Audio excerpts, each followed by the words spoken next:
Shalom, sahabat CS dimanapun Anda berada. Saya sangat bersuka cita bisa berada di hadapan Anda semua. Saat ini saya akan menyampaikan kebenaran firman Tuhan seperti biasa. Dan saya berharap dan percaya dan berdoa agar firman Tuhan yang saya sampaikan bisa menjadi berkat buat kita semua. Kalau saudara baru pertama kali melihat atau belajar firman Tuhan melalui channel ini, saudara silakan mensubscribe-nya. Kalau saudara diberkati, saudara bisa men-share-nya, membagikan kepada orang lain. Dan saya juga berterima kasih kalau saudara selama ini sudah mendukung pelayanan saya melalui YouTube ini. Saya percaya pelayanan ini dipakai Tuhan untuk bisa memberkati siapapun juga yang mau bertumbuh dewasa di dalam Kristus. Saudara bisa mengambil bagian dengan pelayanan Finger Ministry, yaitu dengan men-share video ini kepada siapapun, di grup WA atau di komunitas-komunitas saudara. Saya percaya firman Tuhan yang keluar tidak akan kembali dengan sia-sia. Dia akan mengerjakannya sampai berhasil. Saudara, firman Tuhan pada kesempatan kali ini berjudul Prince of Life. Prince of Life.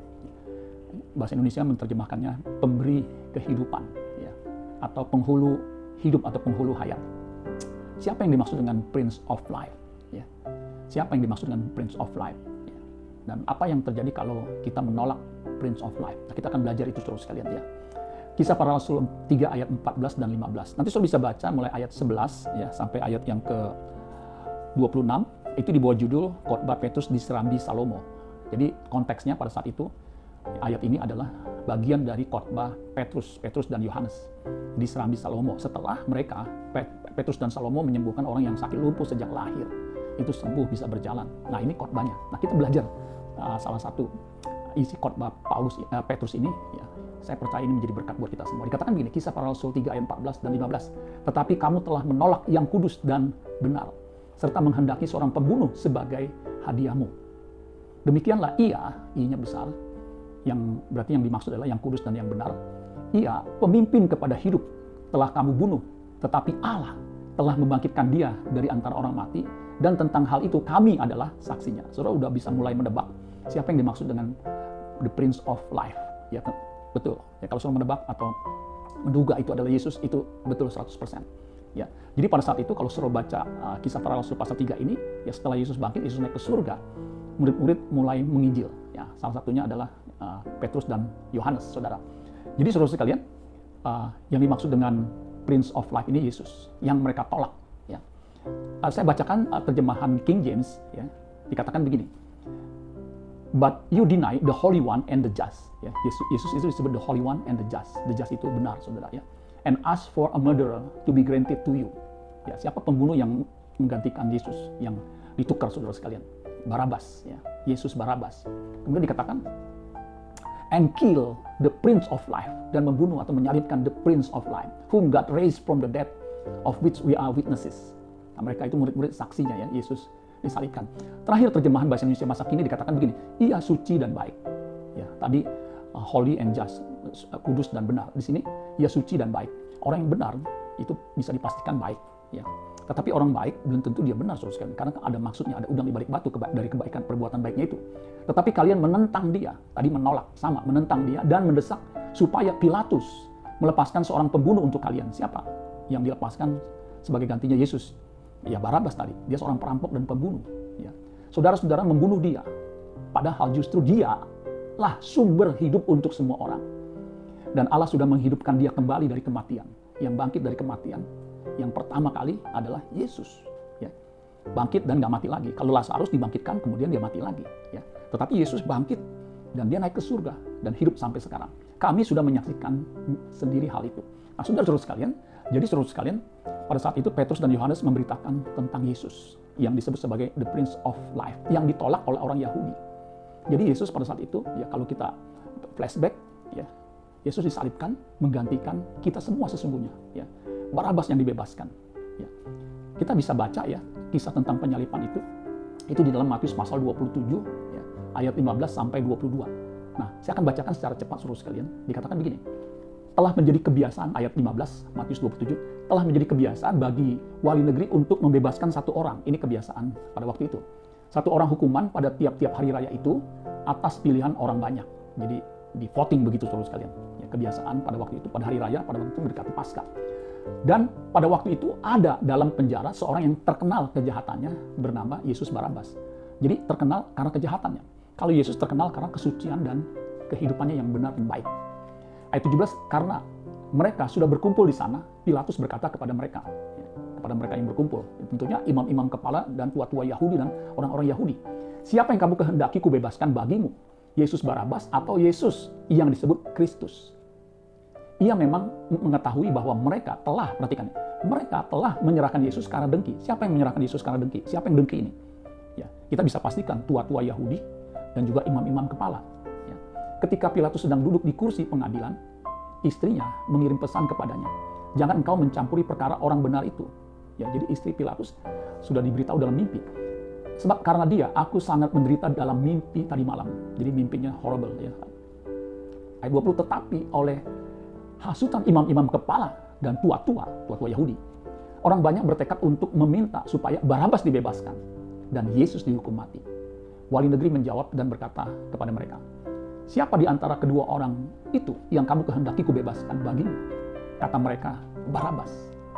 Ayat 22, kata Pilatus kepada mereka, jika begitu apakah yang harus kuperbuat dengan Yesus yang disebut Kristus? Mereka semua berseru, perhatikan ini, mereka semua berseru, ia harus disalibkan. Nah, saudara-saudara sekalian, Petrus dan Yohanes mengkhotbahkan ini. Ya, Yesus yang disebut the Prince of Life, yang memberi hidup. Ya, Yesus memberi hidup kekal, karena di situ memakai kata Zoe. Ya, Zoe itu hidup yang berkualitas. Hidup kekal itu bukan hanya durasinya yang selama-lamanya, tetapi kualitas hidupnya. Ya, Yesus itu disebut the Prince of Life. Kata Prince, ya, atau penghulu, itu dari kata Yunani archegos. Ya, archegos itu artinya the chief leader, penghulu atau pemimpin.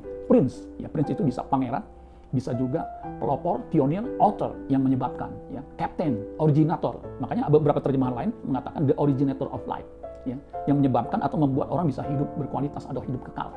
Kemudian kata itu juga artinya ya sumber, ya begitu saudara sekalian, sumber.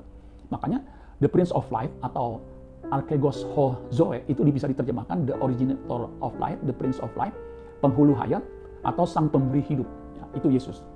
Nah, saudara-saudara sekalian, jadi kalau kita pelajari, Yesus sang pemberi hidup justru ditolak dan dibunuh, disalibkan. Ya. Mereka menolak anugerah. Yesus itu anugerah Allah terbesar. Karena tanpa Yesus tidak mungkin orang akan sampai kepada Bapa di sorga. Ya. Ya. Alkitab sudah mengatakan, ya, Petrus juga mengkhotbahkan hal yang sama. Dan keselamatan tidak ada di dalam siapapun juga selain di dalam Dia. Sebab di bawah kolong langit ini tidak ada nama lain yang diberikan kepada manusia yang olehnya kita dapat diselamatkan. Jadi jelas, Yesus itu pemberi hidup kekal. Ya, karena begitu besar kasih Allah akan dunia ini sehingga dikaruniakannya anaknya yang tunggal supaya setiap orang yang percaya kepadanya tidak binasa melainkan beroleh hidup yang kekal. Jadi Yesus itu yang memberikan hidup kekal. Justru orang Yahudi menolaknya, bahkan menyalibkannya, membunuhnya. Ya. Kalau Yesus tidak mati di kayu salib, saudara sekalian, kita semua ini meluncur masuk neraka. Nah, itulah sebabnya saudara sekalian, kita harus menerima Dia sebagai Tuhan dan Juru Selamat. Ya, kalau enggak kita akan binasa, saudara sekalian. Kita akan menyalibkan Dia untuk kedua kalinya. Ya. Nah, saudara-saudara sekalian, jadi kalau kita pelajari dari ayat ini, apa yang kita bisa ambil, saudara sekalian? Ya. Yang kita bisa ambil adalah kita harus menerima Yesus sebagai Tuhan dan Juru Selamat yang disebut pemberi hidup itu. Ya. Kita harus terima. Setiap orang yang menerimanya diberinya kuasa untuk menjadi anak Allah. Ya. Yaitu mereka yang percaya dalam namanya. Jadi kita harus terima sehingga kita diberi hak, diberi otoritas untuk menjadi anak Allah. Anak Allah itu diproyeksikan menjadi manusia yang berkualitas kudus dan benar. Kalau kita nggak menerima Yesus, kita nggak mungkin diselamatkan. Artinya diubah, dikembalikan kepada rancangan yang semula. Yaitu segambar dan serupa dengan Allah. Yang sama dengan sempurna seperti Bapa di sorga. Ya. Nah, saudara-saudara sekalian, jadi kita harus terima Yesus sebagai Tuhan dan Juru Selamat. Jangan menolaknya. Ya. Jangan menolaknya. Kita harus terima Dia. Itu menyebabkan kita hidup berkualitas. Hidup berkualitas tinggi, itu bukan hanya nanti ketika kita mati, hidup kekal, ya di sorga. Tetapi juga ketika hidup di bumi ini. Makanya kalau orang jadi Kristen, hidupnya nggak berkualitas, jangan-jangan salah kekristenannya. Justru orang yang terima Yesus harus memiliki kualitas hidup yang lebih unggul, lebih tinggi, lebih excellent. Ya. Karena dia mempunyai standar yang mesti dicapai, yaitu hidup kudus, tidak bercacat, tidak bercela. Seperti yang dikatakan Efesus 1 ayat 4. Ini standar atau kehendak Allah bagi kita yang percaya. Efesus 1 ayat 4, sebab di dalam Dia, Allah telah memilih kita sebelum dunia dijadikan supaya kita kudus dan tak bercacat di hadapannya. Kekudusan kita, standarnya adalah Allah. Karena 1 Petrus 1 ayat yang ke-16, kuduslah kamu sebab aku kudus. Jadi kekudusan kita harus capai adalah kekudusan standar Allah. Ya. Jadi kita bukan hanya baik, tetapi hidup benar-benar benar di hadapan Allah. Yesus pernah berkata, jika hidup keagamaanmu tidak lebih benar daripada hidup keagamaan ahli-ahli Taurat dan orang Farisi, sesungguhnya kamu tidak akan masuk dalam kerajaan surga. Ya, itu Matius 5 ayat 20, Matius 5 ayat 48. Karena itu haruslah kamu sempurna sama seperti Bapamu di sorga adalah sempurna. Jadi orang yang menerima Yesus menjadi anak Allah itu diubah ya, dengan standar mencapai goal yaitu kudus. Makanya Yesus disebut yang kudus dan yang benar. Dia yang pertama kali mencapai kekudusan seperti yang Allah kehendaki ketika dia menjadi manusia. Ya, itulah sebabnya Allah Bapa ketika Yesus dibaptis ada suara, inilah anakku yang kukasihi, kepadanya aku berkenan. 2 Petrus 3 ayat 14, sebab itu saudara-saudara yang kekasih, sambil menantikan semuanya ini, kamu harus berusaha supaya kamu kedapatan tak bercacat dan tak bernoda di hadapannya dalam perdamaian dengan Dia. Jadi saudara sekalian, selama kita hidup di bumi ini menantikan kedatangan Tuhan Yesus atau menantikan kehidupan kita berakhir, Petrus berkata dalam suratnya yang kedua, ya, harus berusaha. Kamu harus berusaha supaya kamu kedapatan tak bercacat dan tak bernoda di hadapannya. Jadi kekristenan berat dong Pak, memang berat, bahkan sukar, sangat sukar, bahkan mustahil. Tetapi apa yang mustahil bagi manusia, tidak mustahil bagi Allah, asal kita berjuang. Karena ketika kita percaya Yesus, ada Roh Kudus yang ditempatkan dalam diri kita. Ya, Efesus 1 ayat yang ke-13 atau 14. Ya. Nah, setelah itu saudara sekalian kita harus terima Yesus, juga jaga hati kita. Jangan sampai ada iri hati dan dengki.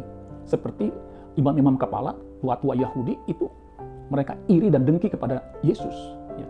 Nah, saya beritahu orang yang iri dan dengki, penuh dengan kebencian, itu tidak akan memiliki kehidupan yang berkualitas selama hidup di bumi ini. Ya, jadi selama hidup di bumi ini, kalau hidup kita dikuasai iri hati, dengki, apalagi kebencian, ya kita tidak akan mempunyai hidup yang berkualitas. Kualitas hidup kita akan rendah. Ya. Bahkan iri hati, dengki itu, saudara, akan menjerumuskan kita ke dalam neraka. Ya. Saudara-saudara Yusuf itu iri terhadap Yusuf.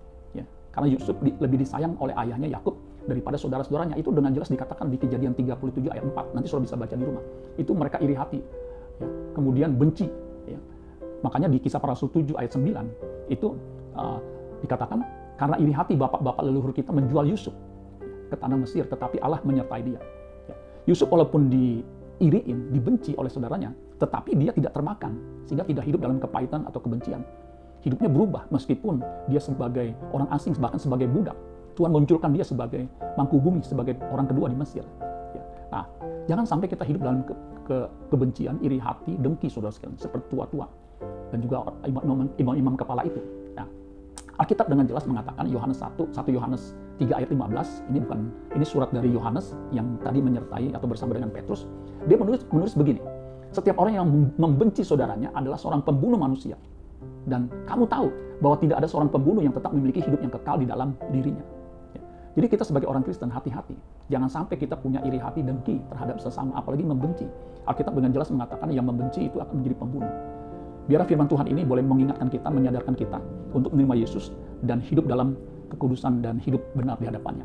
Kalau saudara diberkati, saudara bisa membagikan video ini kepada siapapun yang Tuhan taruh dalam hati saudara. Dan saya percaya mereka pasti diberkati.